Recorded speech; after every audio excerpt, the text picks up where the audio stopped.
आप भी मीडिया वाले हैं, आपने गौशाला में गायों की स्थिति देखी है, क्या है बताओ? आप लोग भी नहीं बताते इस चीज को। 400 पार क्या, ये शायद उम्मीद है अगर ईमानदारी का चुनाव लड़े तो ये 70 भी पार नहीं कर पाएंगे। तमाम भ्रष्टाचारी जो नेता हैं सब बीजेपी में शामिल हैं। 5 किलो राशन दे के 5 कुंटल फसल खा गई। नमस्कार साथियों, मैं राजेश यादव। इस समय पूरे देश में लोकसभा के चुनाव चल रहे हैं। ऐसे में तमाम राजनीतिक दल जीत को अपने अपने पाले में करने के लिए उनके प्रत्याशी ग्रामीण क्षेत्रों में मेहनत कर रहे हैं। ऐसे में ही बदायूं लोकसभा सीट से एक गांव है तहसील गुन्नौर में, ग्राम पंचायत सेंडोरा। यहाँ पे समाजवादी पार्टी के वर्तमान प्रत्याशी आदित्य यादव और उनकी एक सभा है, आज जनसभा को संबोधित करेंगे। ऐसे में ग्राम सभा सेंडोरा के बहुत से कार्यकर्ता यहाँ पर उपस्थित हैं। मैं उन कार्यकर्ताओं से जानना चाहूँगा कि इस बार जो वोट करेंगे क्या उनके मुद्दे रहेंगे, किसको देख करके वो इस बार अपना वोट कास्ट करेंगे। क्या नाम भैया आपका? जी भैया, मेरा नाम अमित यादव है। अमित यादव। तो इस बार चुनाव में जनता के क्या विशेष मुद्दे रहेंगे? जैसे कि महंगाई, बेरोजगारी, किसानों का जो उत्पीड़न हो रहा है, किसानों के साथ बढ़ती महंगाई जो चरम सीमा पहुंच रही है। डीजल। अच्छा, आपके मोदी जी कह रहे हैं 400 पार होगा? 400 पार क्या, ये शायद उम्मीद है अगर ईमानदारी का चुनाव लड़े तो ये 70 भी पार नहीं कर पाएंगे। ठीक, 70 पार नहीं कर पाएंगे। और भी लोग हैं, मैं उनसे जानना चाहूँगा। क्या है आपका नाम? वीरपाल सिंह। आप समाजवादी पार्टी कार्यकर्ता हैं, तो क्या लगता है इस बार देश का चुनाव किस चीज़ को देख करके वो लोग वोट कास्ट करेंगे? महंगाई, बेरोजगारी, बहुत सारे मुद्दा हैं। कहाँ से बात शुरू करी है, कहाँ छोड़ी है। लेकिन बीजेपी वाले कह रहे हैं कि इस बार हम 400 पार करेंगे, ऐसा होगा? कैसे है जाओ, तमाम भ्रष्टाचारी जो नेता हैं सब बीजेपी में शामिल हैं। आप कह रहे हैं कि भ्रष्टाचार के जो संलिप्त नेता हैं सब बीजेपी में शामिल है, लेकिन वो नेता निकल के तो कोई समाजवादी से गया है, कोई कांग्रेस से गया है, कोई बसपा से गया है, निकल के तो इन्हीं पार्टियों से बीजेपी में गए हैं वो लोग। वो गए हैं, लेकिन वो थोड़ी देर में वो कर देता कि उन्हें पहुंच गए तो उन्हें कोई दोषी ना है, और वैसे सब दोषी हैं। ठीक। और भैया हैं, क्या नाम है आपका? मेरा नाम राजकुमार है। अच्छा, तो राजकुमार, इस बार जो लोकसभा चुनाव है सन 2024 का, और इस ऐसे में तमाम राजनीतिक दल मैदान में हैं, क्या मुद्दे रहेंगे इस बार जनता के? रहेंगे बेरोजगारी, महंगाई, गैस सिलेंडर 400 वाला 1100 में, किसानों की जो फसल है वो 5 किलो राशन दे के 5 कुंटल फसल खा गई, 10 कुंटल खा गई, खेत के खेत खत्म कर दिए। किसने? गायों ने। गायों की स्थिति देखो आप, क्या तो गौशाला बनवाई तो है। आप भी मीडिया वाले हैं, आपने गौशाला में गायों की स्थिति देखी है, क्या है बताओ? आप लोग भी नहीं बताते इस चीज को। भूखी मर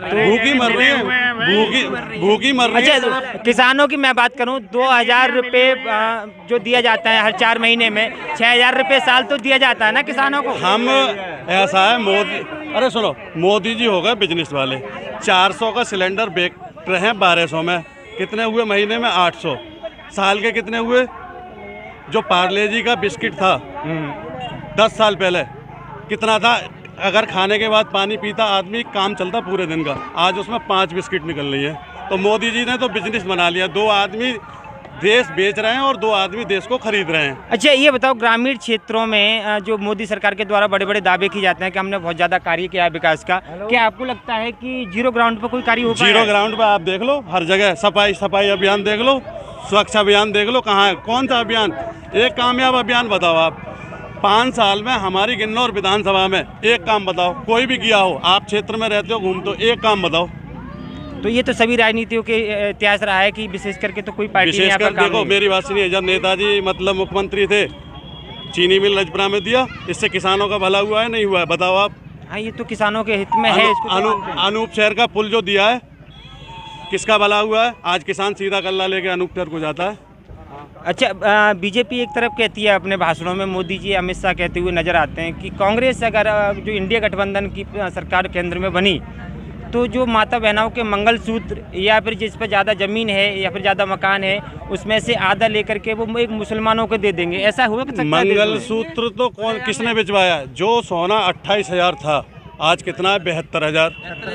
कितना है? तो मंगलसूत्र बिकवाने का काम कौन कर रहा है बताओ आप? 28,000 वाला 76,000। और जिस आदमी के पास बच्चे ना हो हैं, तो उनको पता है मेरे पास 2 बच्चे, मुझे पता है कि मैं स्कूल की फीस कितनी जाएगी, कपड़े कितने आएंगे, ड्रेस कितनी आएगी। आज एक चीज़ बताओ, कोरोना काल में मोदी जी ने कहा था कि कोई भी स्कूल की फीस नहीं ली जाएगी। कौन से स्कूल ने फीस माफ़ की? आज किताबों पे 18% GST। हैं? हाँ। मोदी जी, अच्छा सुनो, मोदी जी कह रहे हैं किसानों की आय हम दोगुनी करेंगे। हैं? यूरिया के कट्टा में से चोरी किसने की है, आप बताओ। ये कुछ ज़मीनी मुद्दे हैं और जो राजकुमार यादव इनके जो सवाल हैं उन पे जरूर जनता को देखना चाहिए और सरकार को भी विशेष करके इन चीज़ों का मंथन करना चाहिए। हालांकि मैं इस विषय को आगे नहीं बढ़ाना चाहूँगा। ये 14 में आए थे और 24 में बैंड बाजे के साथ जनता इनकी विदाई करेगी। 60 लाख उनसे जो मतलब फीस ली गई थी कितनी, 500 रुपये। 60 लाख गुणा 500 करो, कितना रुपए बैठेगा, कहाँ गया पैसा? पैसा कहाँ गया? 60 लाख गुणा 500 करके बताओ कितना हो गया पैसा। फिर पर्चा लीक कर दिया। तो इन्होंने तो ये बिजनेस के धंधे बना अच्छा, लिए तो हैं, उसके लिए पर्चे तो भरो जो और मतलब चुनाव उन्होंने जो पेपर कराए थे उसके लिए कुछ खर्चा आया होगा सरकार का, ऐसे थोड़ी ना कहीं हो गया सेंटरों पे। कितना? अरे 500 से लगाओ ना, कितना हो गया। और दूसरी बात एक चीज बताओ, मोदी जी कहते हैं आमदनी दोगुनी, कैसे होगी आमदनी? कोई उद्योग लगाया है हमारे यहाँ? कोई उद्योग लगा है?